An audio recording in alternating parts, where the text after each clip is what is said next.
औज़ुबिल्लाहिमिनश्शैतानिर्रजीम बिस्मिल्लाहिर्रहमानिर्रहीम। प्रोग्राम दो टोक के साथ मैं हूं आपका मेज़बान मोहम्मद अली।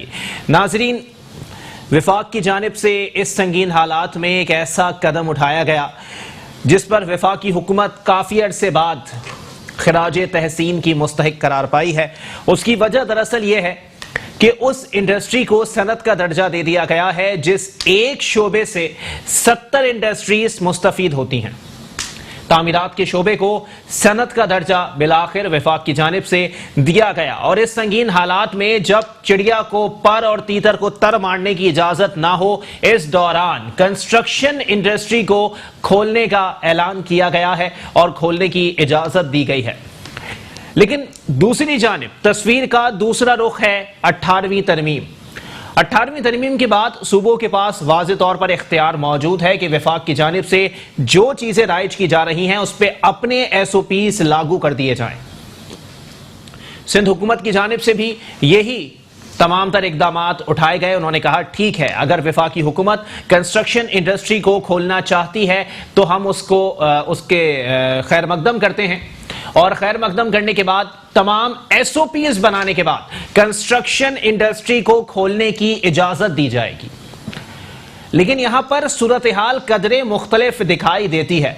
काफी दिन हो गए इन इकदामात को किए हुए, इन अहकामात को आए हुए, इन ऐलानात को हमारे कुव्वत समात तक पहुंचे हुए, लेकिन इसके बावजूद भी आज मामलात ये हैं कि सिंध हुकूमत की जानिब से अब तक SOP वज़ा नहीं की गई है, जिसकी वजह से जो कंस्ट्रक्शन इंडस्ट्री से वाबस्ता लोग हैं काफी इबाम का शिकार हैं, काफी तशवीश और परेशानी का शिकार हैं कि आया आने वाले वक्तों में जो सूरत हाल दिखाई दे रही है उससे एक शोबा मुतासिर नहीं होगा, उससे पाकिस्तान में मौजूद तमाम शोबे मुतासिर दिखाई देंगे।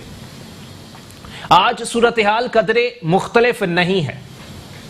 कुछ लोगों की जानिब से, जिसमें खाकसार भी शामिल है, ये बात भी सामने रखी गई कि इस दौरान जब आप लोगों को खदशात हैं, आप लोगों को तशवीश लाहक है कि मुल्क में खुराक का बहरान भी हो जाएगा, तो कंस्ट्रक्शन के शोबे के अंदर तमाम इकदामात ग्रांट दे देना, उनको ऑन बोर्ड ले लेना, उनके शोबे को खोलने की इजाजत दे देना एक इबाम पैदा करता है। आज सूरत हाल यही है कि कंस्ट्रक्शन इंडस्ट्री को खोलने का जो इकदाम है उससे कहीं ना कहीं मुखालिफिन और नाकदीन भी इमरान अहमद खान नियाजी साहब की तारीफ करते हुए दिखाई देते हैं कि यह शोबा जरूर ऐसा है कि यह रोजगार पैदा करेगा। जाहिर सी बात है, कोई एक बिल्डर जो है वो बिल्डिंग बनाएगा तो उसमें मजदूर भी होगा, उसमें मिस्त्री भी होगा, उसमें कॉन्ट्रैक्टर भी होगा, उससे सीमेंट बनाने वाली फैक्ट्रीज भी मुस्तफीद होंगी, उससे मटेरियल प्रोवाइड करने वाले भी मुस्तफीद होंगे, उससे लोहे का काम करने वाले भी मुस्तफीद होंगे। इसका मतलब यह था कि जनाबे वाला जो इकदामात वफाक की जानिब से किए गए थे वो बेरोजगारी को कम कर सकते हैं। इसी पर बात करेंगे। हमारे साथ सबसे पहले पाकिस्तान तहरीक इंसाफ से रज़ाक बाजवा साहब हैं। बहुत शुक्रिया बाजवा साहब, आपने अपना कीमती वक्त इनायत किया। जबकि मेरे साथ तशरीफ रखते हैं CEO commander builders, commander retired Mohammad Zakir साहब। बहुत शुक्रिया जाकिर भाई, आपने भी अपना कीमती वक्त इनायत किया। जबकि टेलीफोन कॉल पर मुझे ज्वाइन कर चुके हैं चेयरमैन आबाद मोहसिन शेखानी साहब। बहुत शुक्रिया मोहसिन भाई, आपने अपना कीमती वक्त इनायत किया। जनाबे वाला, सबसे पहले सवाल मैं आपसे ही करना पसंद करूंगा। बताइएगा सर, जो इकदामात और जो चीजें आप लोगों के लिए उठाई गई हैं उससे ये तामीरात के शोबे से वाबस्ता जो बिरादरी है वो मुतमईन है या अब भी कोई इबाम और तशवीश मौजूद है? नहीं, मुतमईन है, ऐसा नहीं है कि मुतमईन ना हो। और ये जो भी पैकेज आया है ये रिगार्डिंग टू ऐसा नहीं है कि तामीराती इंडस्ट्रीज के लिए, पूरी पाकिस्तान के लोगों के लिए, आम लोग जो घर बेचते हैं गेन टैक्स होगा, उनको फायदा होगा। जो पहला घर खरीदेगा उससे सोर्स ऑफ इनकम नहीं मांगी जाएगी। इसके अलावा आम आदमी को जो लो कास्ट हाउसिंग है जो हमने सप्लाई नहीं की लास्ट 20 सालों से, वो एक्टिवेशन होगी। लो कास्ट हाउसिंग होगी, 30 लाख का घर होगा, 22 लाख रुपए अगर फाइनेंस होगी, 5-6 लाख रुपए उसको देने पड़ेंगे। तो मैं समझता हूँ कि वो रहते हुए अपने घर में किस्तें दे सकता है 10,000 12,000 की। तो उसमें सब्सिडाइज किया है, ये आम लोगों के लिए है। हमारे हवाले से टैक्स की कुछ तरमीम थी, फिक्स टैक्स कर दिया। हमारे हवाले से जो अप्रूवल्स के इश्यूज हैं उसको एड्रेस किया गया, इंडस्ट्री का दर्जा दिया गया, बोर्ड बनाया गया। एलाइड इंडस्ट्री के हवाले से जितनी भी एलाइड इंडस्ट्री है वो सबको एक्टिव होने की जरूरत है, वो सब चलेंगे। जितने प्रोफेशनल्स हमारे हैं, आर्किटेक्ट हैं, इंजीनियर हैं, कंसल्टेंट हैं, सॉइल टेस्टिंग वाले हैं, प्लम्बिंग के इंजीनियर है, इलेक्ट्रिकल इंजीनियर है, तो वहां से ये सब चीजें शुरू होगी तो हर आदमी को मतलब रोजगार के हवाले से देखे तो एक आम आदमी को रोजगार मिलना शुरू हो जाएगा। तो ये ऐसा है कि all over economy, totally economy पे इफेक्ट करता है ये सारी चीजें। जब सब चीजें एक साथ चलती है तो पूरी इकोनॉमी, और अगर आप प्रोवाइड नहीं करते, पॉलिसीज नहीं देते हैं किसी मुल्क में, तो कच्ची आबादियां बनती है, इलीगल कंस्ट्रक्शन होती है, बिल्डिंगें गिरती हैं। जब आप फॉर्मल सेक्टर को नहीं काम करने देंगे तो इलीगल जो अनफॉर्मल है वो काम करना शुरू करेगा, इलीगल चीजें बननी शुरू होगी। लोग तो है, आबादी है, लोगों ने रहना है, आप उसको दें, घर प्लान करें तो वो आपके लिए बेहतर है, इकोनॉमी के लिए भी बेहतर है और लॉ एंड ऑर्डर सिचुएशन के लिए बेहतर है। अगर नहीं देंगे तो कच्ची आबादियां, इलीगल कंस्ट्रक्शन, ऐसी चीजें होंगी जिसमें आपकी जानों का भी खतरा है, लॉ एंड ऑर्डर सिचुएशन भी है और इकोनॉमी में कोई रोल भी नहीं आता उन चीजों का। तो हमारा गवर्नमेंट का काम ये होता है पॉलिसीज बनाना, उसको देखना होता है कि 50 साल की मुल्क की पॉलिसी क्या बनानी है, 10 साल बाद पॉपुलेशन क्या होगी, 20 साल के बाद क्या होगी, 30 साल के बाद क्या होगी, क्या कंजम्पशन है वाटर की, क्या कंजम्पशन है आपकी इलेक्ट्रिसिटी की, कहाँ इकोनॉमी को लेके जाना है, कहाँ इनको फूड खिलाना है, कहाँ एजुकेशन और हेल्थ देनी है। तो ये लॉन्ग टर्म चीजें हैं। आपको अगर ये पॉलिसीज तो बहुत पहले होनी चाहिए थी, इंडस्ट्री का दर्जा पहले होना चाहिए था, अब जाके इन्होंने किया है। मैं समझता हूँ बहुत डिले है। इस गवर्नमेंट ने तो 15 महीने से कोशिश कर रहे थे, IMF के इश्यूज थे और FATF के इश्यूज थे, इससे पहले भी किसी ने इस इंडस्ट्री पे वो तवज्जो नहीं दी जो उनको देनी चाहिए, जो बैकबोन होती है। ये बैकबोन की तरह मदर इंडस्ट्री कहलाती है पूरी दुनिया में। इस इंडस्ट्री से एलाइड इंडस्ट्री पूरी चलती है, इकोनॉमी मूव करती है, लेकिन कभी हमने तवज्जो नहीं दी और हम यही करते रहे कि इलीगल काम होते रहे, इलीगल कब्जे होते रहे, इलीगल कच्ची आबादियां बनती रहे।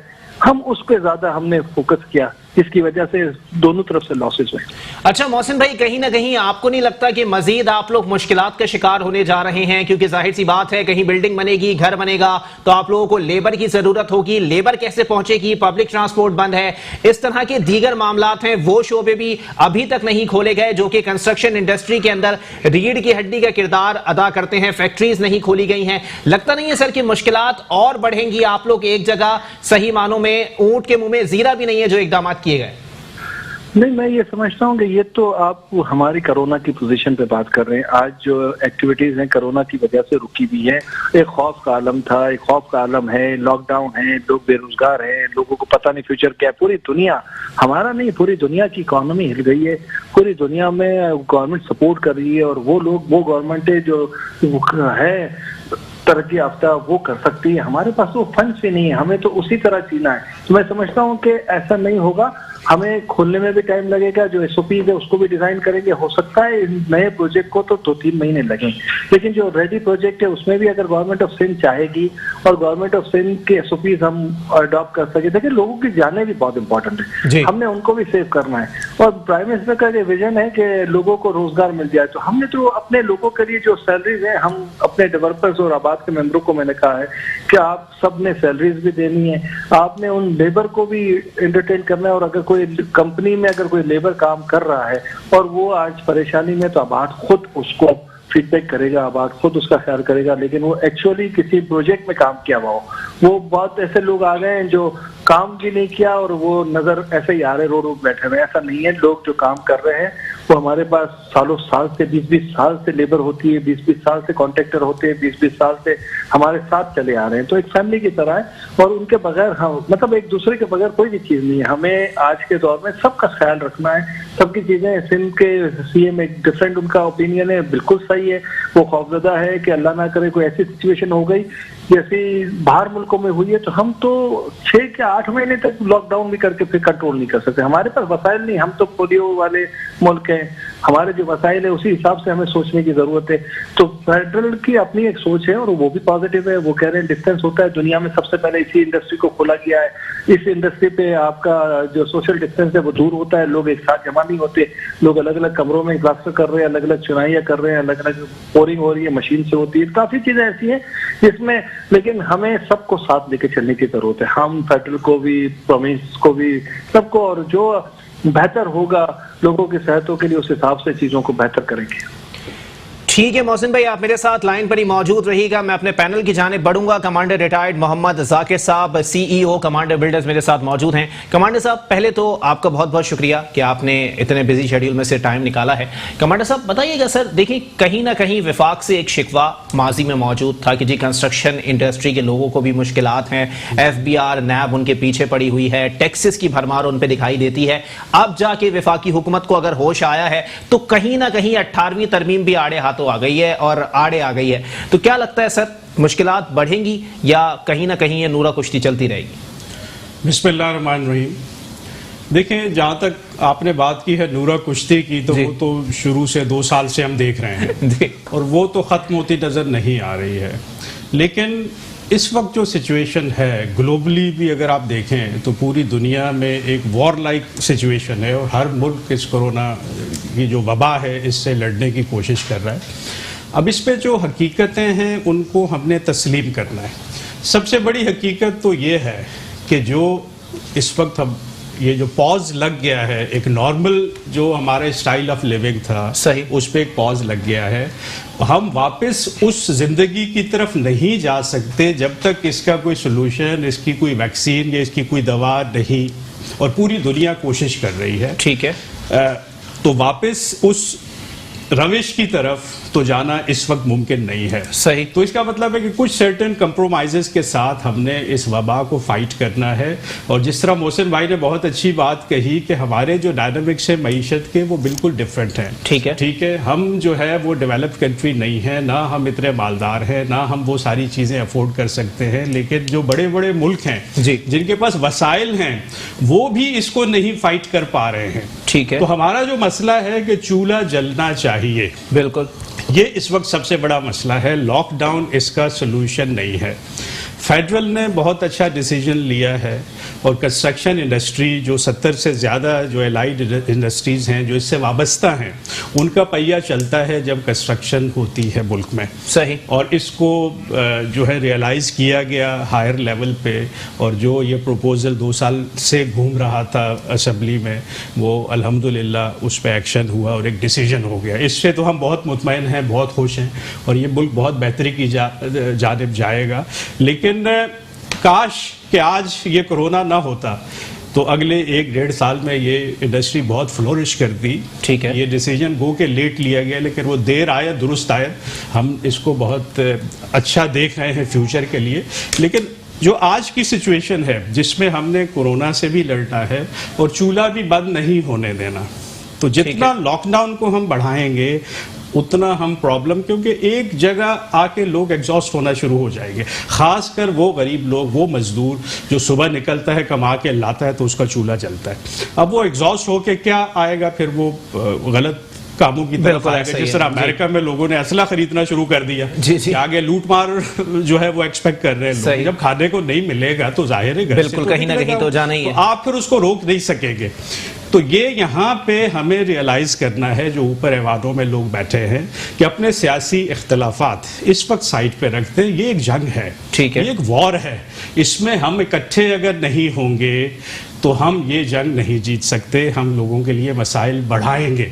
अगर फेडरल ने कोई डिसीजन लिया है तो 18th अमेंडमेंट अपनी जगह पे, लेकिन हमने तो लोगों की फलाह, लोगों की बहबूद, उनका ख्याल रखना है ना। चलें, उसके लिए थोड़ा सा फ्लेक्सिबल सिंध गवर्नमेंट को होना पड़ेगा। चलें, ठीक है। रज़ाक बाजवा साहब पाकिस्तान तहरीक इंसाफ से मेरे साथ मौजूद हैं। रज़ाक भाई, जनाबे वाला पहले तो अच्छा इकदाम है सर, आप लोग खराज तहसीन के मुस्तहिक हैं। मैं कहीं ना कहीं वजूहात पूछना चाह रहा हूं सर। वजूहात क्या हुई सर कि 2 साल तक इस मामले को लटका के रखा गया, 2 साल बाद इस मामले को बिल आखिर सड़क के उस पार लगाया गया है। वजूहात क्या सामने आई सर? आप लोग ख्वाब से जाग गए या सॉफ्टवेयर अपडेट हो गया? जी, मैं अर्ज ये करूंगा कि अभी तक हमारी गवर्नमेंट को 2 साल नहीं हुए जी, लगभग कोई 20 माह के करीब हुए। अच्छा, तकरीबन हो गए सर, मतलब 1.5 साल या मतलब 2 साल भी कह लें आप जी।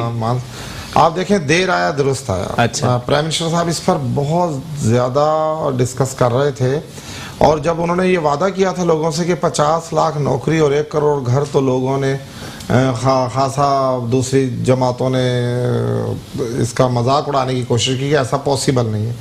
मैं समझता हूँ कि आज प्राइम मिनिस्टर साहब ने हमारी कंस्ट्रक्शन इंडस्ट्री बना करके इतने बड़े इसको इतना बड़ा शेल्टर दे दिया है।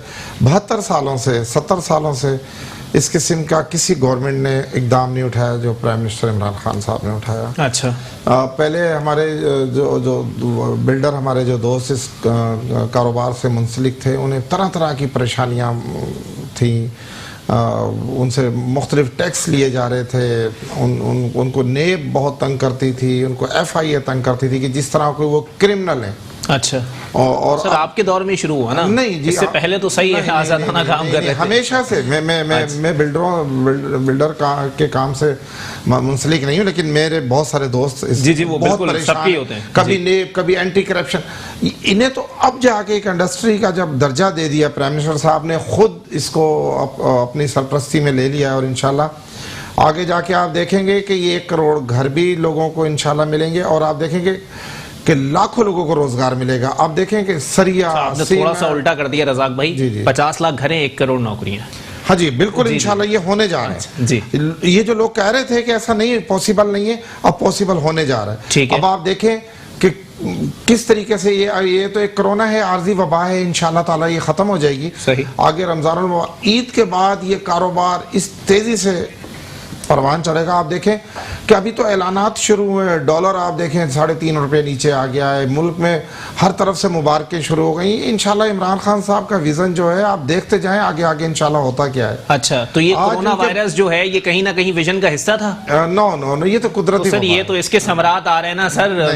नहीं, कोरोना तो एक कुदरती वबा है जिससे आलमी मईशत पे असर पड़ेगा तो डॉलर को तो नीचे आना है सर। वो नजर बिजनेस होगा, जब कारोबार बढ़ेगा हमारे मुल्क में जी, जब इस तरह के बेहतरीन फैसले होंगे, अच्छा, तो मैं समझता हूं कि उसके समर भी फिर बेहतरीन होंगे। चलें ठीक है, एक ब्रेक के लिए मुझे कहा जा रहा है, ब्रेक के बाद प्रोग्राम को यहीं से कंटिन्यू करेंगे। कुछ दीगर मौजूआत पर भी बात होगी कंस्ट्रक्शन से रिलेटेड। एक ब्रेक के बाद वापस आते हैं।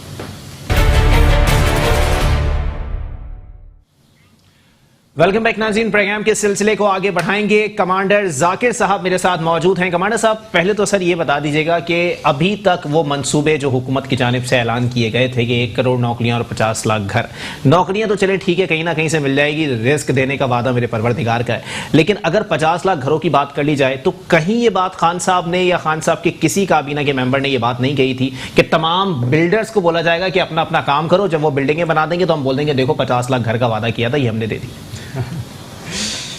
अच्छा, यहाँ पे देखें, एक गवर्नमेंट का रोल होता है, जो भी आप अपने ऐलानात करके और लोगों ने आप पे एतमाद किया और आप पावर में आए जी, तो अब आपकी वो ऑब्लिगेशन बन जाती है, ठीक है, एज ए लीडर आपकी वो ऑब्लिगेशन है कि जिन बातों पे लोगों ने आपको मुंतखब किया जी, वो अब पूरी होनी चाहिए।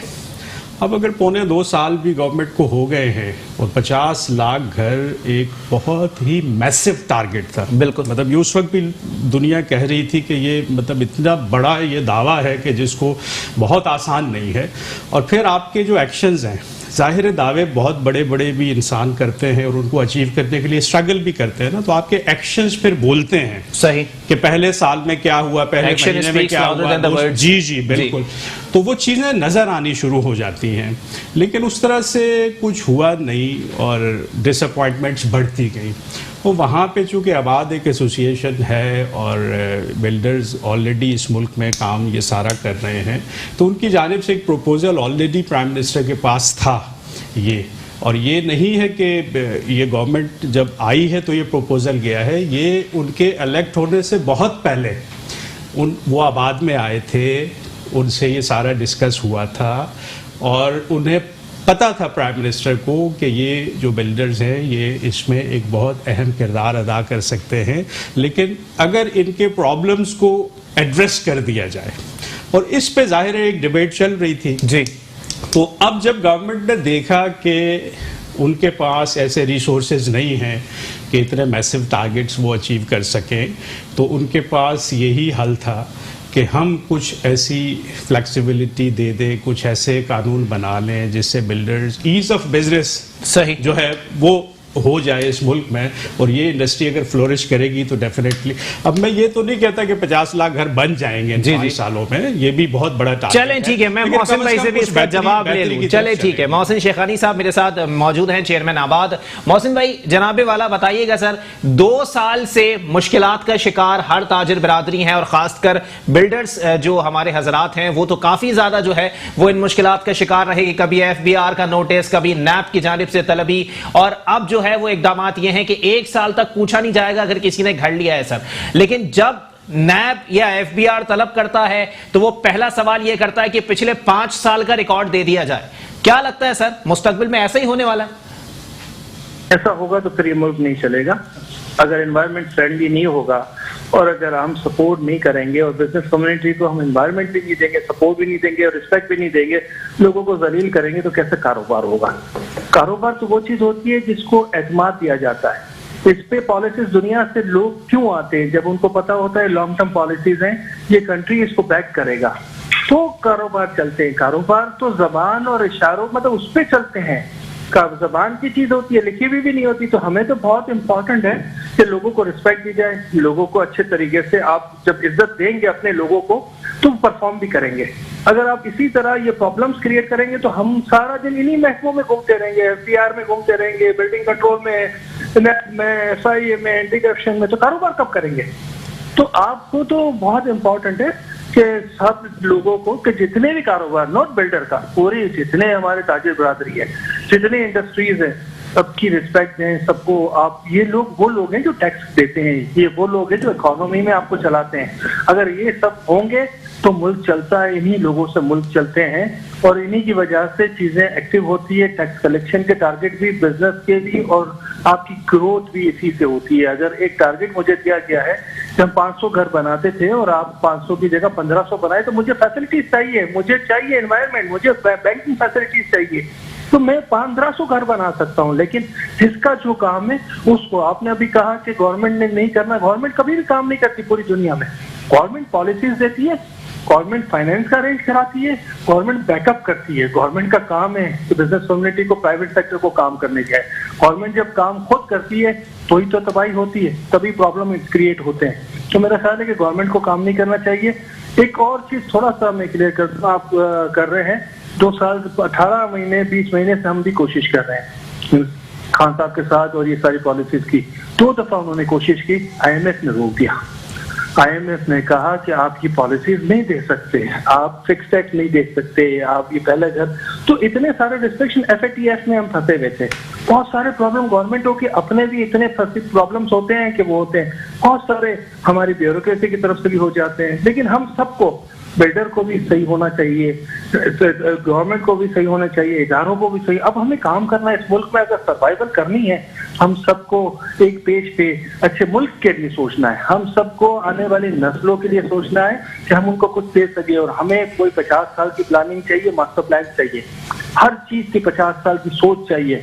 कम से कम हम सोच होगी तो चीजें लेके जाएंगे। आज के हालात में मैं तो कहता हूँ कि प्राइम मिनिस्टर ने जो कहा, कर्जा माफ बिल्कुल होना चाहिए, उस मुल्क का कर्जा भी माफ होना चाहिए, नई पॉलिसीज भी होनी चाहिए, ताकि अगर कर्जा माफ होगा, और ये चीजें पूरी दुनिया में हो रही है। ठीक है, बहुत शुक्रिया चेयरमैन आबाद मोहसिन शेखानी साहब हमसे बात कर रहे थे। आपका बहुत बहुत शुक्रिया मोहसिन भाई, आपने अपना कीमती वक्त इनायत किया। रज़ाक भाई, जनाबे वाला आपकी जानिब बढ़ूंगा। रज़ाक भाई देखिए, क्लियर कर दें सर जी, क्योंकि जो मामलात अब दिखाई दे रहे हैं, जैसा कि आपने कहा कि 1 साल तक जो है वो नहीं पूछा जाएगा। कुछ लोग कहते हैं कि नैब और मईशत एक साथ नहीं चल सकती, कुछ लोग कह रहे हैं कि IMF और मईशत एक साथ नहीं चल सकती। IMF की पॉलिसीज है सर, आप मईशत को कैसे उठा पाएंगे? देखें जी, अब प्राइम मिनिस्टर साहब ने खुद इस चीज़ का ऐलान किया, 1 साल नहीं बल्कि उन्होंने ये कहा है कि जो इस इंडस्ट्री में जो पैसा खर्च करेगा उसे इदारे नहीं पूछेंगे।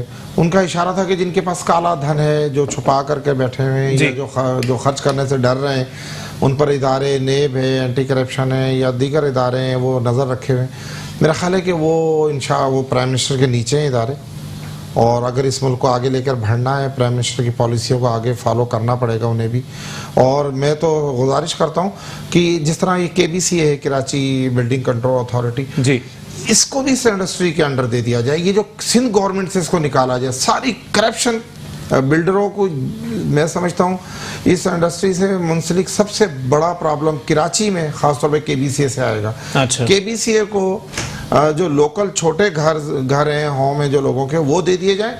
बकाया जो इस इंडस्ट्री के मतलब जो इदारे काम करें, मैं समझता हूँ कि वो केबीसीए से बाला हों, उन्हें खुद ये इंडस्ट्री देखे और बिल्डर जिस तरह इनका एक बड़ा इदारा आबाद है तो वो इनसे बैठ करके फेडरल गवर्नमेंट इनको, वरना ही नीचे तो आप देखें लोकल गवर्नमेंट रज़ाक भाई मातहत इदारे हैं सारे के सारे। जी। हुकूमत जो है वो इदारों के मातहत नहीं होती, ठीक है ना? ऐसे ही है। इदारे अगर मातहत हैं और इदारे अगर 2 साल से किसी के पीछे पड़े हुए हैं हाथ धोके बल्कि नहा धोके, तो फिर किसकी एमा पर वो ये मईशत के जो रखवाले हैं, मईशत को परवान चढ़ाने वाले जो सनतकार हैं, ताजिर हैं, बिल्डर्स हैं, उन सबको जो है वो प्रमोट होने से रोक रहे हैं, आगे बढ़ने से? नहीं, अब ऐसा नहीं हो रहा। प्राइम मिनिस्टर साहब ने पॉलिसी अपनी वाजिया कर दी है। ये खाली कंस्ट्रक्शन से मुंसलिक कारोबार या इंडस्ट्री के लिए नहीं है, दीगर इदारों पर भी जा रहे हैं। जी। पहला इदारा इससे तो आप लोगों का टारगेट पूरा हो गया जो इदारों के जरिए होना था? नहीं, देखिए इदारों ने तो जो बड़े मगरमच्छ हैं वो सारे अंडर प्रोसीजर हैं, वो अंडर इन्वेस्टिगेशन है। अच्छा। उन्हें कहाँ छोड़ा हुआ है, किसे छोड़ा है, और इंशाल्लाह छोड़ेंगे भी नहीं। जिन लोगों ने, लेकिन जो कारोबारी लोग हैं, जो बिजनेसमैन हैं, उन्हें तो तंग ना किया जाए ना, उन्हें तो आप आजादाना काम करने देना चाहिए। चले ठीक है, एक ब्रेक के लिए मुझे कहा जा रहा है, ब्रेक के बाद वापस आते हैं। कमांडर साहब से भी पूछेंगे कि मईशत के हवाले से जो इकदामात अब किए जा रहे हैं या माजी में जो किए जा रहे हैं वो वही हैं जो किए जाने थे, इतनी देर किस बात की हो गई? एक ब्रेक के बाद वापस आता है। वेलकम बैक नाज़रीन, प्रोग्राम के सिलसिले को आगे बढ़ाएंगे। कमांडर रिटायर्ड मोहम्मद जाकिर साहब मेरे साथ मौजूद हैं। कमांडर साहब, जनाब वाला, पहले तो एक पॉलिसी निकाली गई थी कि ठीक है टैक्स इकट्ठा किया जाएगा, टैक्सेस के मामलात को बेहतर किया जाएगा, टैक्सेस के मामलात बेहतर हुए। एफबीआर जिसका काम जो है वो इदारों को ठीक करना था, वो प्राइवेट सेक्टर के पीछे लग गया, जिसकी वजह से बेरोजगारी का एक नया तूफान आया। सर, क्या लगता है वो तूफान अब थमने लगा है या उस तूफान को अब कंट्रोल किया जाएगा? देखें, इस वक्त हम तो एक तरफ तो हम ये कोरोना से लड़ रहे हैं जी, और इंशाल्लाह उम्मीद यही है कि चंद महीनों में इसका कोई ना कोई इलाज या वैक्सीन आ जाएगी जी, और ज़िंदगी वापस अपनी डगर पे आ जाएगी। सही। तो इस वक्त जो सिचुएशन है इसको तो हम एक साइड पे रखते हैं और हम कहते हैं कि ये वबा ख़त्म होने के बाद क्या ये मुल्क बेहतर की तरफ चल पड़ेगा। तो इस सवाल का जवाब मैं आपको इस तरह से दूंगा कि ईज़ ऑफ बिजनेस ये बहुत ज़रूरी है। फॉरेन इन्वेस्टमेंट भी इस मुल्क में इसलिए नहीं, बड़े बड़े दावे किए कतर से आ रही है, इधर से आ रही है, लेकिन आया कोई नहीं, क्योंकि जब तक हम ईज़ ऑफ बिजनेस नहीं देंगे, यहाँ पे ऐसा माहौल नहीं पैदा करेंगे कि बिजनेसमैन बिला खौफ व ख़तर अपना बिजनेस कर सके। ये जो हमारे करप्ट इदारे हैं, और यहाँ पे मेरा इशारा गवर्नमेंट इदारों की तरफ है, जी जी, जो ये माफिया है ये आपको जीने नहीं देता, और वो बिजनेसमैन जो थोड़ा फ्लोरिश करना चाहते हैं, इदारे उसी तरह से उसके पीछे पड़ जाते हैं। अब एफबीआर का जो क़याम था वो इसी उसका मकसद यही था कि जो गवर्नमेंट इदारे हैं इनसे करप्शन ख़त्म की जाए। अब वो तो आज तक हुआ नहीं। सही। जब से एफबीआर बना था आज इदारे उससे ज़्यादा करप्ट हैं। मतलब मेरी असेसमेंट ये है कि इदारे उससे ज़्यादा करप्ट हैं क्योंकि उन पे काम ही नहीं हुआ।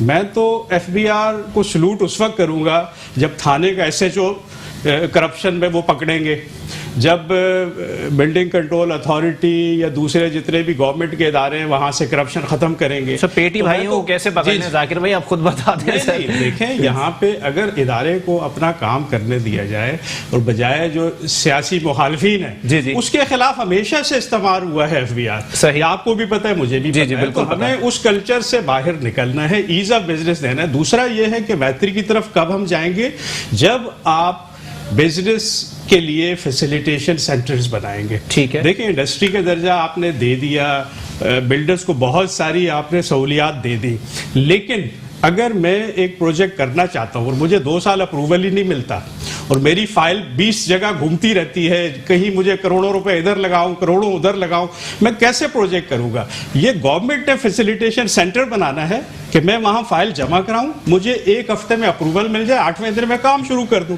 ठीक है, ठीक है, मैं ना भागूं जी, मुझे मेरे घर पे मेरे ऑफिस में अप्रूवल मिल जाए, जिस तरह दुनिया में होता है कि आपने बिजली का कनेक्शन लगाना है, आपने कोऑर्डिनेशन कैसे बेहतर करेंगे इदारों के दरमियान? सर, हुकूमती पॉलिसी में अभी ये चीज शामिल तो नहीं है सर। देखें, ये करना पड़ेगा आपको। सिर्फ ये ऑर्डिनेंस पास करके आप अगर कहेंगे कि मुल्क बेहतरी की तरफ चला जाएगा, नहीं, आपको करप्शन ख़त्म करनी है इदारों से, उसके लिए आपको कुछ स्टेप्स लेने पड़ेंगे।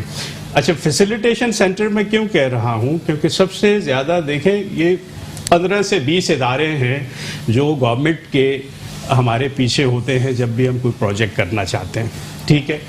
वो हर्डल्स क्रिएट करते हैं क्योंकि उन्हें पता है कि बिल्डर के पास पैसा आ रहा है लोगों का, इसको कोई प्रॉब्लम नहीं है, ज़रा इसका केस रोकेंगे हम, ये हमारी उस पर आ जाए, ब्लैकमेलिंग है जी। इस ब्लैकमेलिंग से जान छुड़ाने के लिए आप फैसिलिटेशन सेंटर बना दें, गवर्नमेंट हर शहर में बना दे कि बिल्डर उन इदारों के पास नहीं जाए, वो फैसिलिटेशन सेंटर में गवर्नमेंट फी जमा करे, वहां से सारे अप्रूवल हों और उन इदारों को गवर्नमेंट देखे। चलें, फिर तो हम बहुत बेहतरी की तरफ। रज़ाक बाजवा साहब पाकिस्तान तहरीक इंसाफ से मेरे साथ मौजूद हैं। रज़ाक भाई, जनाबे वाला जो पॉलिसी ये बता रहे हैं कमांडर साहब, वो बहुत अच्छी है कि फैसिलिटेशन सेंटर बना दिए जाएं कि वहां पर फैसिलिटेट किया जाए कारोबारी हजरात को। मतलब बड़ी बातें करके अगर मैं कायदे आजम की मज़ार पे ताजमहल लिख के आ जाऊं तो वो ताजमहल नहीं हो जाएगा सर।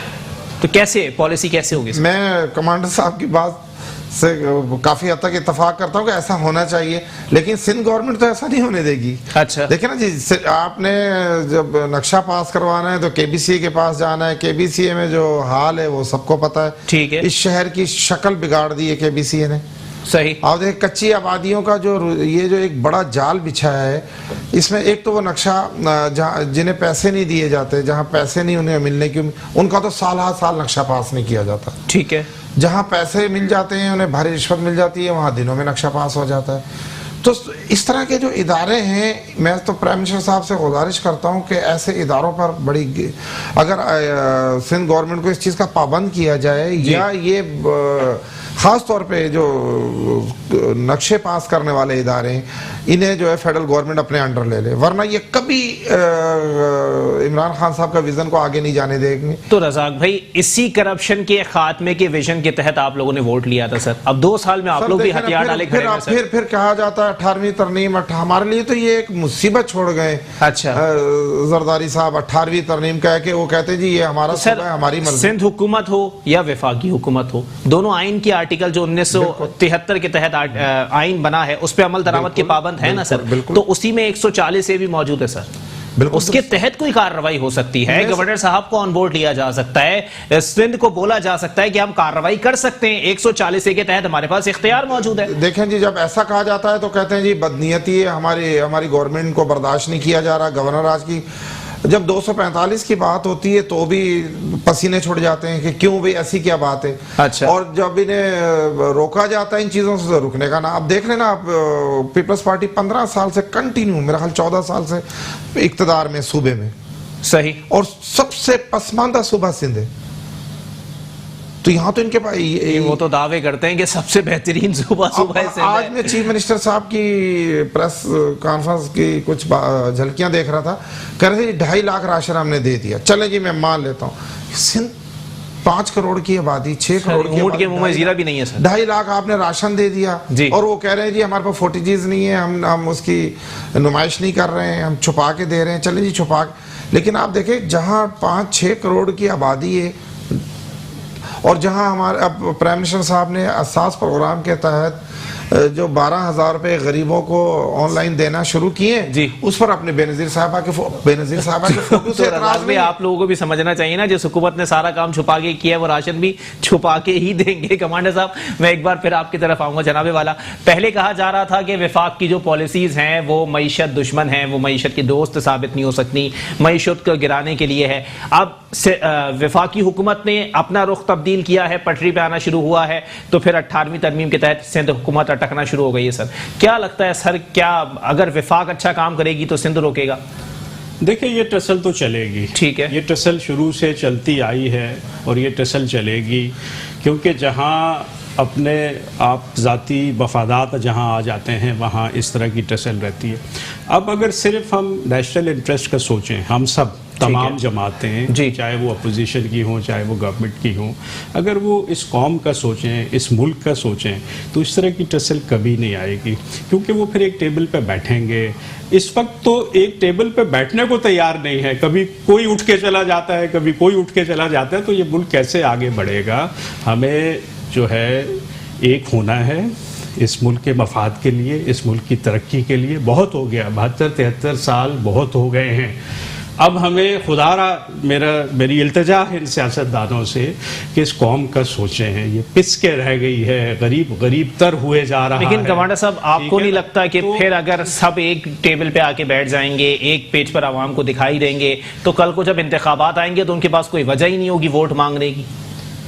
नहीं, देखिए जो भी फैसले कम से कम ईमानदार लोगों को एक जगह बैठ जाना चाहिए। ईमानदार लोगों को हर जगह अच्छे बुरे लोग हैं। देखिए अब लोगों में भी अवेयरनेस आ रही है ना आहिस्ता ठीक है, आहिस्ता। अब जी। लोगों को भी पता आहिस्ता आहिस्ता चलता जा रहा है कि कौन ईमानदार है, कौन बेहतर काम कर रहा है। देखें लास्ट टाइम किस तरह रिजेक्ट किया है लोगों ने। जी जी। ठीक है, उन लोगों को जो कई सालों से छाए हुए थे।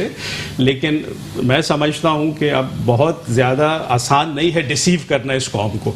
अगर पीटीआई नहीं डिलीवर करेगी, ये कभी दोबारा इक़्तिदार में नहीं आ सकती।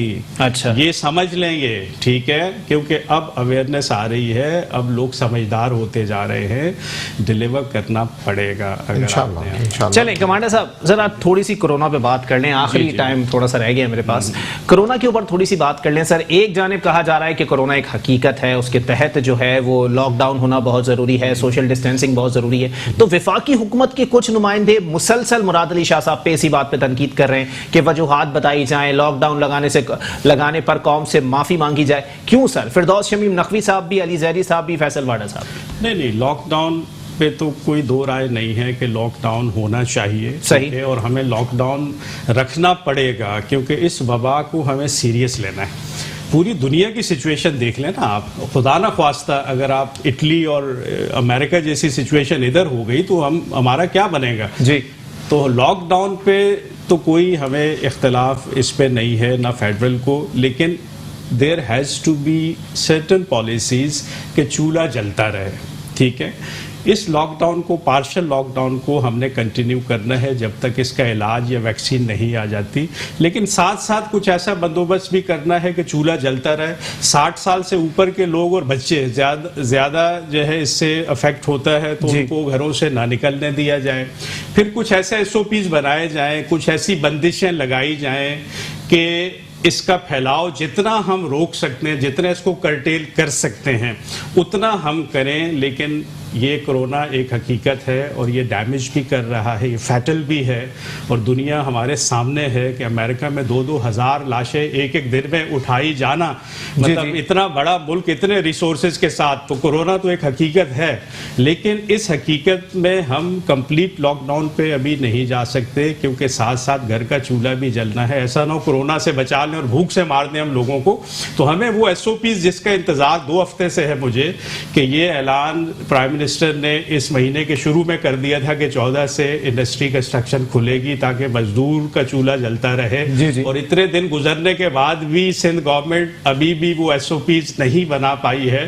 तो खुदारा वो SOPs बनाएं, वो हमें बताएं, हम उनको इम्प्लीमेंट करें। जो कंस्ट्रक्शन साइट्स होती है वो बड़ी होती हैं, उसके अंदर अगर 400-500 लोग मेरे पास काम कर रहे हैं तो वो तो वैसे ही मैंने लॉकडाउन कर दिया कि वो अंदर ही रहेंगे, अंदर ही खाएं पिएंगे, अंदर ही वो कमाएंगे और अपनी फैमिलीज को फीड करेंगे। तो जो बड़ी फैक्ट्री है उसके अंदर रिहाइश होती है लोगों की, नहीं भी है तो वो अरेंज कर लेंगे। आप SOPs हमें दें, जल्द से जल्द दें, ताकि हम आगे बढ़े। जो सोशल डिस्टेंसिंग है उसको हमने मेंटेन करना है, हमने इस वबा से लड़ना भी है और साथ चूल्हे को बंद भी नहीं होने देना। चलें, ठीक है रज़ाक भाई, जनाबे वाला, कहीं ना कहीं शिकवा रहता है खान साहब के हवाले से कि वो आवाम की उम्मीदों पर पूरा नहीं उतरते। खान साहब से उम्मीद की जा रही थी ग्रांट की, वो अकाउंट नंबर दे के चले गए। खान साहब से उम्मीद की जा रही थी कि वो घर घर राशन पहुंचाने के लिए कोई बेटर पॉलिसी सामने लेकर आएंगे। उन्होंने टाइगर फोर्स बना के गैर संजीदगी का मुजाहरा किया। सर देखें जी,